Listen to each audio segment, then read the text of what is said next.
Hola con todos, todas y todes. Mi nombre es Agustín Grandes Mariño y soy el docente a cargo del curso Protección Internacional y Nacional de los Derechos Sexuales.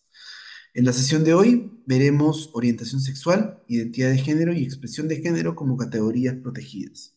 Recordemos un poco que esta sesión se vincula con nuestra primera clase, donde hablamos de diversidad sexual, como, digamos, los diversos elementos que justamente nos plantea este concepto, nos remite a la identidad sexual y cómo en la identidad sexual aparecen la orientación sexual, la identidad de género y la expresión de género, como, no solo como elementos, digamos, a ser definidos desde justamente las categorías que fuimos desarrollando, sino también cómo se vinculaban con el derecho a la identidad. Y sobre esa base vamos a justamente hablar de esas definiciones, pero estableciendo su categoría justamente de protección, tanto en el sistema interamericano como a nivel nacional. Con eso, demos inicio a esta sesión. En la sesión de hoy trabajaremos los siguientes temas. Lo primero vamos a abordar la siguiente pregunta. ¿Qué entendemos como categoría protegida? Eso va a ser muy, muy importante para justamente establecer, reconocer eh, por qué hablamos de la orientación sexual, la identidad de género y expresión de género como categorías protegidas, ¿no? Entonces, definir qué es una categoría protegida y luego remitirnos a estas categorías y la protección de las mismas van a ser muy importantes y sobre esa base estableceremos las conclusiones de esta sesión. Vamos entonces con el punto de partida, el principio de igualdad y no discriminación. Y sobre eso nos vamos a remitir al fundamento 83 de la opinión consultiva 1803 de la Corte Interamericana de Derechos Humanos, que paso a reseñar. La no discriminación, junto con la igualdad ante la ley y la igual protección de la ley a favor de todas las personas, son elementos constitutivos de un principio básico y general relacionado con la protección de los derechos humanos. El elemento de la igualdad es difícil de desligar de la no discriminación. Incluso los instrumentos ya citados, digamos, este fundamento habla de convenciones internacionales, al hablar de la igualdad de la ley, señalan que este principio debe garantizarse sin discriminación alguna. Este tribunal ha indicado que en función del reconocimiento de la igualdad ante la ley, se prohíbe todo tratamiento discriminatorio. Muy importante este extracto porque justamente lo que nos orienta y nos determina es el punto inicial. Partimos de un principio fundamental para los derechos humanos y fundamental para cualquier ordenamiento jurídico. El principio de la igualdad, vinculado además con la no discriminación. Por eso hablamos del principio de igualdad y no discriminación. Y que es justamente algo que permite la protección de todas las personas como elemento constitutivo, básico y general para la protección de los derechos humanos.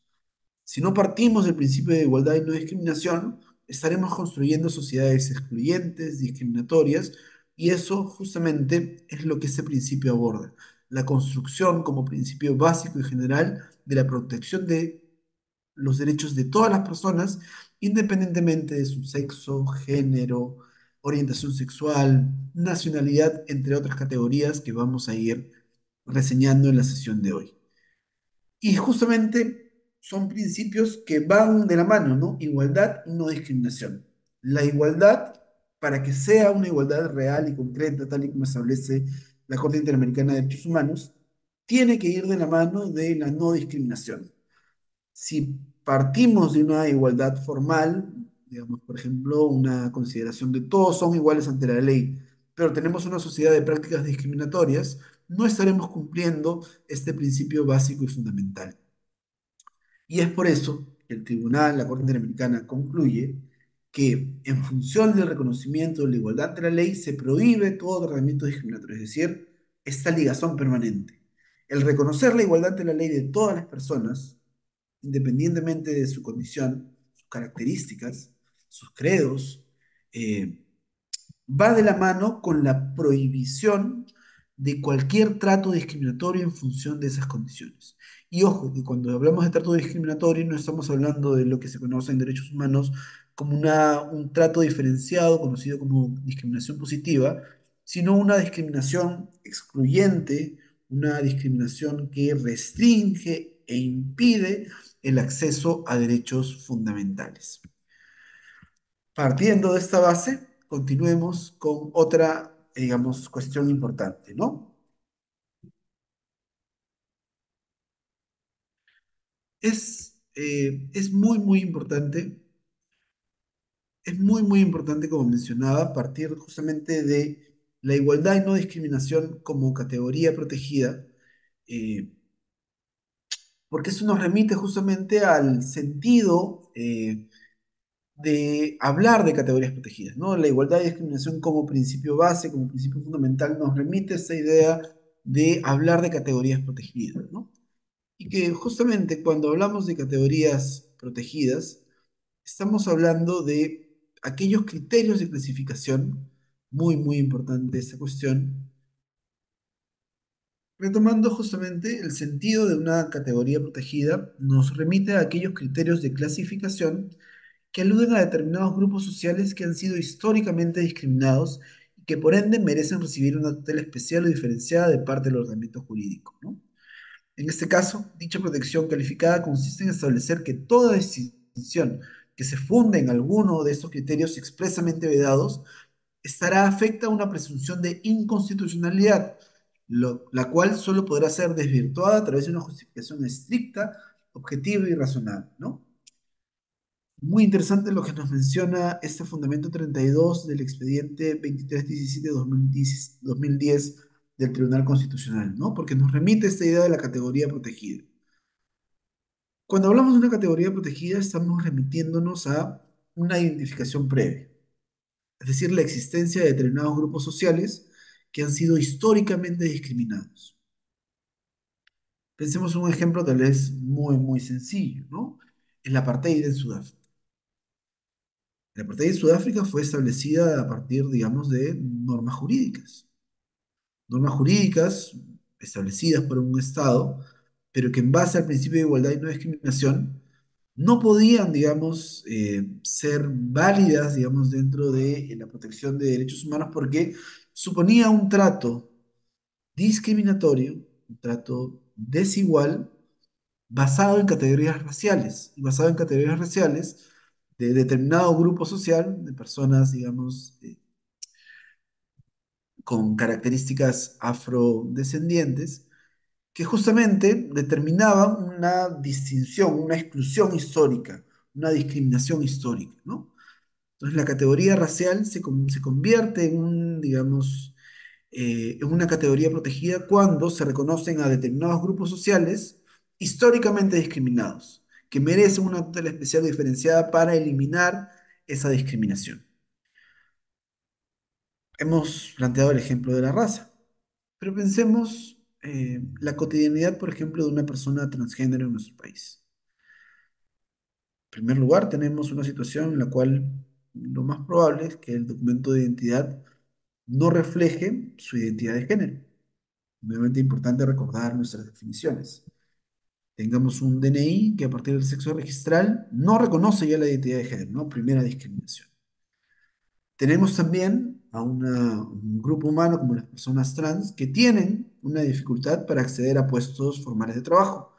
Y si acceden a ellos son sujetos de violencia en el espacio laboral, de discriminación en el espacio laboral, y lo mismo sucede en el espacio educativo, en el espacio de salud, ¿no? Por lo tanto, pensar, por ejemplo, en la identidad de género de las personas trans como una categoría protegida nos remite a situaciones de contexto, nos remite a elementos de contexto que nos permitan entender, oye, aquí hay un grupo social determinado, históricamente discriminado, que merece una tutela especial y diferenciada del ordenamiento jurídico.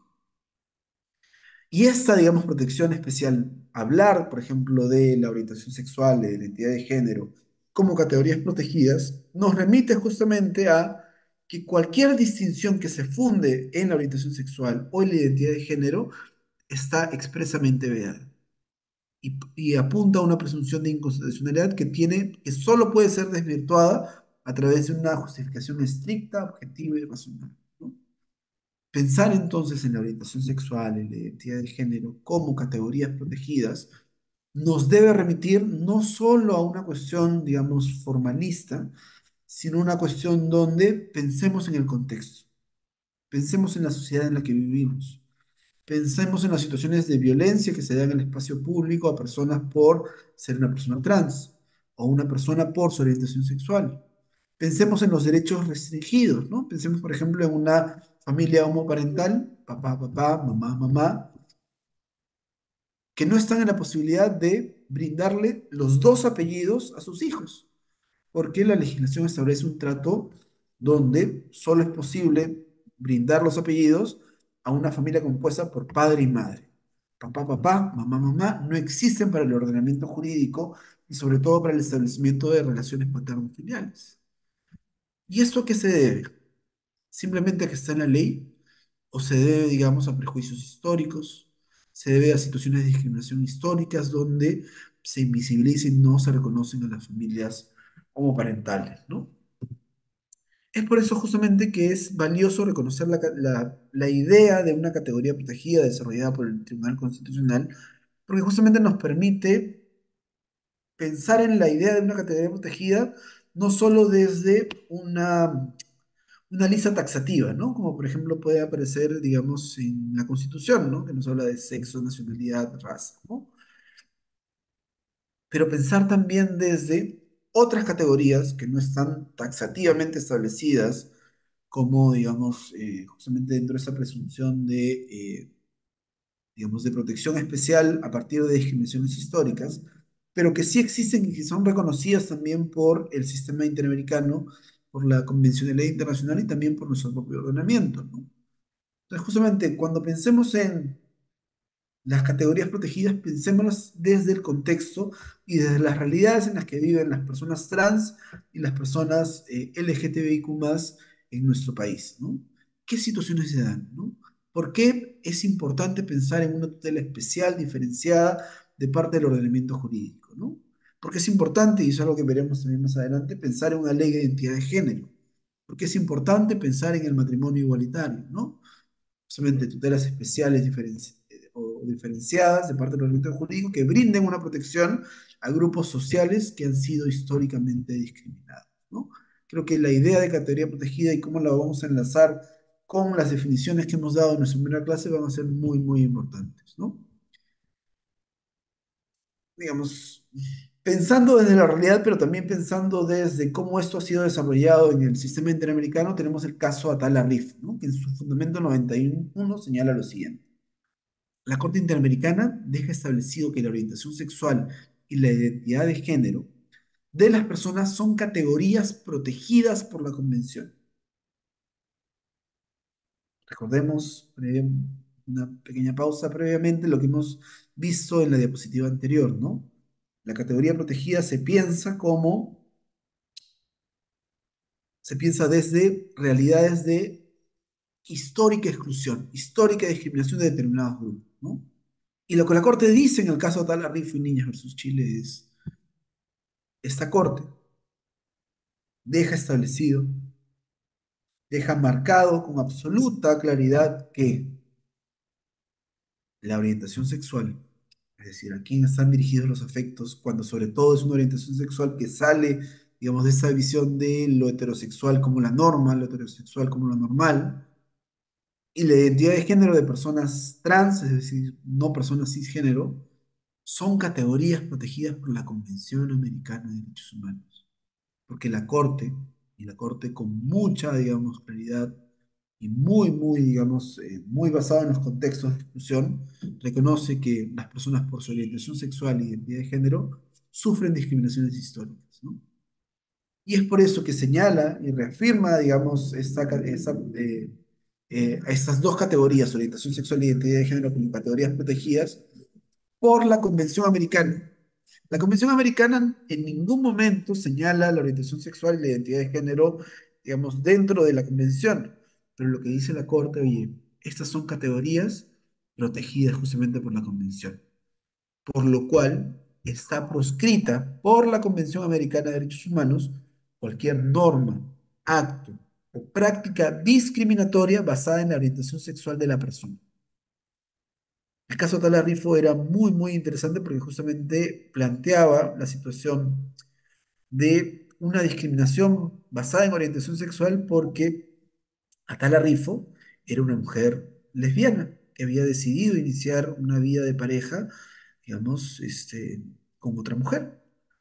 Y por eso el sistema jurídico chileno ponía trabas, restricciones a que ella pudiera ejercer un derecho fundamental como es el derecho de patria potestad. No tomando en cuenta, digamos, el interés superior del niño, no tomando en cuenta, digamos, la situación real o práctica, digamos, de buen trato de los niños, sino partiendo de un mero prejuicio. Una mujer lesbiana no puede criar, digamos, a sus hijas. Entonces, esta práctica abiertamente discriminatoria, abiertamente basada en prejuicios, tiene que ser llevada, digamos, al sistema interamericano porque no tiene, digamos, una respuesta en el sistema jurídico chileno. Y, digamos, si este acto, digamos, de luchar por los derechos, en el caso de Atala Rifo, lo que marca es un avance fundamental y muy, muy importante, ¿no? Que justamente podamos reconocer a estas dos categorías como categorías protegidas por la Convención, nos marca un antes y un después. Poder nombrarlas, poder mencionarlas y poder hablar que justamente cualquier práctica, norma, acto basado en la orientación sexual es una práctica discriminatoria, ¿no? No podemos entender que una regulación que excluya, que discrimine, que violente en base a la orientación sexual y la identidad de género pueda estar permitida, ¿no? Concluye así la Corte, ¿no? En consecuencia, ninguna norma, decisión o práctica de derecho interno, sea por parte de autoridades estatales o por particulares, pueden disminuir o restringir de modo alguno los derechos de una persona a partir de su orientación sexual. El caso se centra evidentemente en orientación sexual, pero la mención de identidad de género es también muy, muy valiosa, ¿no? Si bien la Corte no la desarrolla, desarrolla más el tema de discriminación por orientación sexual, que menciona identidad de género nos remite justamente a esta idea que vimos en nuestra primera sesión de los componentes identitarios de la persona, ¿no? Sexo, género y orientación sexual. Proteger la identidad de género justamente a la luz de pensarlas como categorías protegidas por la Convención es un antes y un después fundamental. Es un reconocer prácticas históricas de discriminación que merecen una protección especial por parte de la Convención Americana y una presunción además de que cualquier norma, acto o práctica, ya sea por normas, por decisiones de derecho interno, por autoridades estatales o por individuos particulares, por instituciones particulares, nunca pueden restringir el ejercicio de derechos si éstas están basadas en la orientación sexual y en la identidad de género, ¿no? Qué importante, qué relevante, digamos, este camino que hemos hecho, ¿no? Principio de igualdad y no discriminación, reconocer a digamos, las categorías protegidas y reconocer que la identidad de género y la expresión de género son categorías protegidas por la Convención Americana de Derechos Humanos. Eso nos lleva a las siguientes conclusiones, que creo que son muy, muy importantes detenernos en cada una de estas. Partimos del principio de igualdad y no discriminación como punto de partida fundamental. Principio, no estamos hablando de una norma, no estamos hablando de una cuestión meramente legal, sino estamos hablando de un principio que constituye y da sentido a los derechos humanos. Ninguna práctica estatal, ninguna práctica de particulares, ninguna norma, ninguna cuestión puede partir de un trato discriminatorio que no esté basado justamente en una justificación, digamos, orientada por el ordenamiento, pero una justificación que más se orienta a situaciones de discriminación positiva o acción afirmativa. Pero en principio, justamente hablando del principio de igualdad y no discriminación, es un punto fundamental y base para la protección de los derechos humanos de todas las personas. No podríamos pensar en una protección de derechos humanos si solo pensamos en la igualdad separada de la no discriminación, porque la igualdad se puede convertir en una mera formalidad si no va de la mano con la proscripción de prácticas discriminatorias que garanticen una igualdad no solo formal, sino también material. Entonces, justamente pensar en el principio de igualdad y no discriminación nos debe llevar a pensar en una igualdad formal, pero que debe estar de la mano de evitar, sancionar y garantizar que no existan prácticas discriminatorias que afecten de manera material, en la realidad, en los hechos, ese principio de igualdad. Entonces, de ese punto partimos. Luego, sobre ese principio, aparecen las categorías protegidas, que se relacionan con situaciones de discriminación histórica y sistémica. Cuando pensemos en, oye, ¿por qué hay, digamos, tratos diferenciados? ¿Por qué existen acciones afirmativas? Pensemos justamente en las situaciones de discriminación histórica y sistémica que esas acciones afirmativas buscan abordar. Y es por eso que hablamos de categorías protegidas, ¿no? De justamente pensar en una protección especial y particular que resuelva o que permita ayudar a resolver situaciones de discriminación histórica y sistémica.